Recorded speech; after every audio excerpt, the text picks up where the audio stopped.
Okay, if you've been watching these videos in sequence, you will know that when we looked at duration, we found maps 0, 1, 2, 3, 4, 5, as shown over here now in our My Maps list. And then I found a map choice map. Now, in the last couple of videos that I've done, I've identified start of injection maps 0, 1, 2, 3, etc. up to 9, and then I've talked about what the maps are doing and what the figures represent in the maps. What I haven't mentioned is that presumably there's another one of these. There's a map choice, because we've got 9 maps here. The ECU must choose which one or which ones to use. Now 0 to 9, that's 10 maps. So just like with duration, I'm going to go and look for something with 10. And I'm going to assume that it's very close to the end of this area, because this is the last start of injection map. This is number 9, or our 10th map. Now, don't get carried away with this. The map we're looking for isn't always there. Occasionally the developers will put the map that we're now looking for before the start of injection maps, but on this occasion I'm going to assume it's after. I have got very good reason for assuming that, because when I was doing this one I looked down and I saw 10. So I instantly thought, as I was checking this map, oh, that's interesting, that looks like it might be a selection map. Now I can soon spot if it's likely to be a selection map, can't I? And if you've been looking at some of these videos, you'll spot by now, because if that's the map that I'm looking for, then we'll have 1, 2, 3, 4, 5, 6, 7, 8, 9, 10 values on an axis which I might not recognize. But what I'm looking for next is the numbers 0 to 9.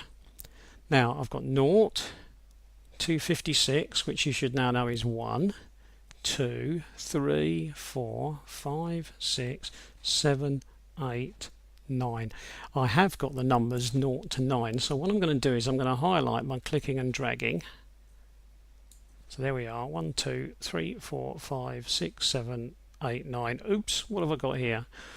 1, 2, 3, 4, 5, 6, 7, 8, 9, 10. Yep, that's it. So what I've got then is 0 to 9, which is the 10 maps. Now what I'm going to do now is I'm going to select those by pressing K, and nothing's happened. This, I've warned people before about this. This does sometimes happen, so I'll just delete that and I'll run that through again, and then I'll press OK, and it's picked it up this time. So there you go. You see, it doesn't matter how often you use these programs, you can still get results you weren't quite expecting. Right, now let's look at this one first. Let's assume that this is the map that we want, but let's look at the output here first. We think that that's a map choice, and we think it's a map choice between 0 and 9, and if it is, then what we're looking for is a factor of 0.0039065, which, if you remember, is simply 1 divided by 256. We don't want any precision because we don't want any fractions of a number, we just want the whole number. So what we'll do is we'll say OK. So we'll say OK, and it does indeed give us the numbers 0 to 9, that's very handy. Now let's have a look at these. What have we got here? So let's go and have a look at those. Now I'm going to guess that they are temperatures in degrees Kelvin, and the way I'm going to guess that is, first of all, I'm going to put in there 0.1, and I'm going to give it 1 degree of precision, and then I'm going to move over here like that and look back at it. That would give me 248, 255. Now if you're used to degrees Kelvin, and most people are not, but if you are used to degrees Kelvin, there is a clue in these numbers, and it's this one, because 273.1 is 0 degrees Celsius. So spotting that, and that's what I spotted just now, that's the number that made me think, oh, I might be looking at a temperature here. So what I'm going to do is I'm going to guess that that's a temperature, and the way I can change that into Celsius is basically what I just said. If that is 273.1 but I want it to read 0, all I need to do is type in there minus 273.1, because now 273.1 minus 273.1 is 0. So I'm going to assume that that's correct. And I'm further going to say to myself, well, okay, let's just put in there for now temperature, so it's some kind of temperature. I'm not going to faff around trying to find degrees C, so I'm just going to put a C in there so I know what that is. And I think I'll stick with the one position after the decimal point. It's only used once there, 17.5. Oh no, there, and 25.1. So I'll stick with that and I'll say OK.